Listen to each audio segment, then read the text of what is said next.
আসসালামু আলাইকুম। আবার হাজির হয়ে গেলাম আপনাদের সামনে মিষ্টি দইয়ের রেসিপি নিয়ে। কিভাবে পারফেক্টলি মিষ্টি দই তৈরি করা যায় সেই রেসিপিটি আপনাদের সঙ্গে আজকে শেয়ার করব।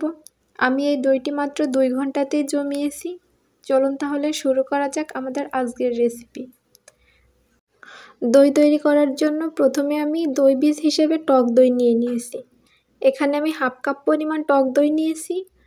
দই থেকে পানি ঝরার জন্য একটা ছাঁকুনিতে রেখে দেব। এবার একটা পাত্রে মেজারমেন্ট কাপের 4 কাপ পরিমাণ, লিটার হিসেবে মাপলে 1 লিটার পরিমাণ দুধ নিয়ে নেব। এবার চুলাটাকে জ্বালিয়ে দুধটাকে ভালোভাবে জাল করে নেব।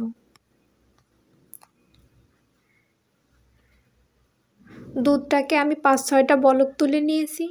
এবার এখান থেকে কিছুটা পরিমাণ দুধ আমি একটা পাত্রে তুলে নেব। এবার এই পাত্রে দিয়ে দিব 1/3 কাপ পরিমাণ গুঁড়া দুধ। গুঁড়া দুধটাকে আমি দুধের সঙ্গে ভালোভাবে নেড়েচেড়ে মিশিয়ে নিয়েছি। এবার ক্যারামেল তৈরি করব। ক্যারামেল তৈরি করার জন্য একটা পাত্রে আমি নিয়েছি 1/3 কাপ পরিমাণ চিনি, আর তাতে দিয়ে দেব 2 টেবিল চামচ পরিমাণ পানি।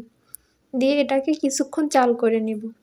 কিছুক্ষণ জাল করার পর ক্যারামেল তৈরি হয়ে যাবে। ক্যারামেলটাকে খুব বেশি ডার্ক করা যাবে না, তাহলে ক্যারামেল থেকে পোড়া টেস্ট আসবে, এতে করে দইটা খেতে তেতো লাগবে। এবার ক্যারামেলটাকে আমি জাল করে রাখা দুধের মধ্যে আস্তে আস্তে করে ছেড়ে দেব। এ সময় চুলার জালটাকে আমি লো মিডিয়ামের মাঝামাঝি রাখব। একবারেই ক্যারামেলটা ঢেলে দেওয়া যাবে না, কারণ ক্যারামেলটা অনেক গরম থাকবে, ছুটে হাতে লেগে যেতে পারে। ক্যারামেলটা মেশানো হয়ে গেলে এবার যে বাটিতে আমি গুঁড়া দুধের সঙ্গে দুধটাকে মিশিয়ে রেখেছিলাম, সেই দুধটাকেই এই পাত্রের দুধের সঙ্গে মিশিয়ে নিব। এ সময় দুধটাকে ভালোভাবে নাড়াচাড়া করতে হবে। এবার এই মিশ্রণটিকে আরও কিছুক্ষণ জাল করে নিব। আরও 3-4টা বলক তুলে নিব। বলক তুলে নেওয়ার পর যখন দুধটা অনেকটা ঘন হয়ে আসবে, এবার এটাকে চুলা থেকে নামিয়ে নিব। এবার প্রথমেই আমরা যে দই বীজটাকে পানি ঝরানোর জন্য রেখে দিয়েছিলাম, সেটাকে একটা বড় পাত্রে ট্রান্সফার করে নিব। দেখুন দইটা থেকে ঠিক কতটা পরিমাণ পানি ছেড়েছে। এবার একটা প্যাচেলারের সাহায্যে এটাকে ভালোভাবে ফেটিয়ে নিব। এটাকে চাইলে কাঁটা চামচের সাহায্যেও করা যেতে পারে, তবে দইটাকে অবশ্যই ভালোভাবে ফেটে নিতে হবে, এতে করে দুধের সঙ্গে খুব সহজেই মিশে যাবে। দইটাকে বসানোর জন্য আমি এখানে ছোট ছোট মাটির পাত্র নিয়েছি।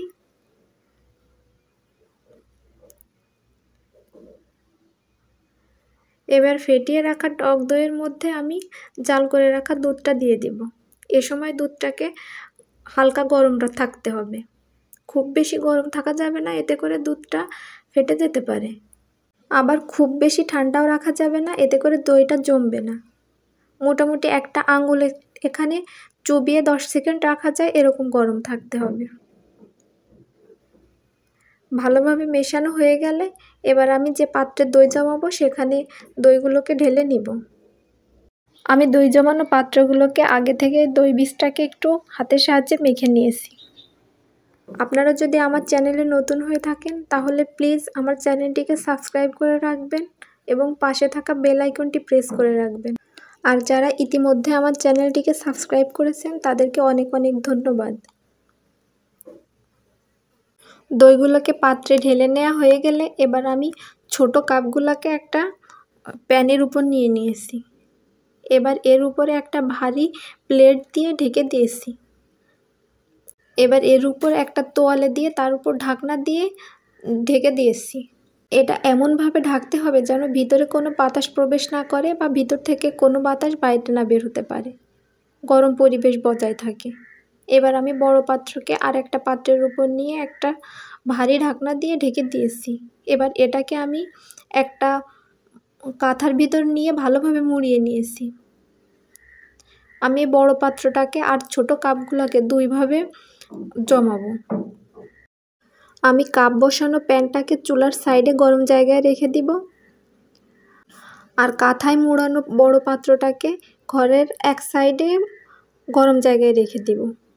2 ঘন্টা পর আমি প্যানটা থেকে দইগুলোকে খুলে দেখাচ্ছি। দইয়ে আঙুল প্রেস করলে যদি দেখা যায় হাতের সঙ্গে লেগে আসছে না, তাহলে বুঝতে হবে দইটা পারফেক্টভাবে জমে গিয়েছে। তবে এটা আমি এখনই কাটবো না, এটাকে আমি নর্মাল ফ্রিজে রেখে দিব 2 থেকে 3 ঘন্টার জন্য। 2 থেকে 3 ঘন্টা পর আমি আপনাদের সঙ্গে কেটে শেয়ার করব। আমি বড় যে পাত্রে দইটা জমিয়েছিলাম ওটা আসলে ভিডিও করার আগেই শেষ হয়ে গেছে, এজন্য আপনাদের সঙ্গে শেয়ার করতে পারিনি। আমি ছোটোগুলো আপনাদের সঙ্গে কেটে শেয়ার করব। দেখুন দইটা কত সুন্দরভাবে জমে গিয়েছে। আজকে এ পর্যন্তই। আশা করি বরাবরের মতো আমার আজকের রেসিপি আপনাদের ভালো লেগেছে। রেসিপি ভালো লাগলে লাইক, কমেন্ট, শেয়ার দিতে ভুলবেন না। আবারও হাজির হয়ে যাব আপনাদের সামনে নতুন কোনো রেসিপি নিয়ে। ততদিন সবাই ভালো থাকবেন। আল্লাহ হাফেজ।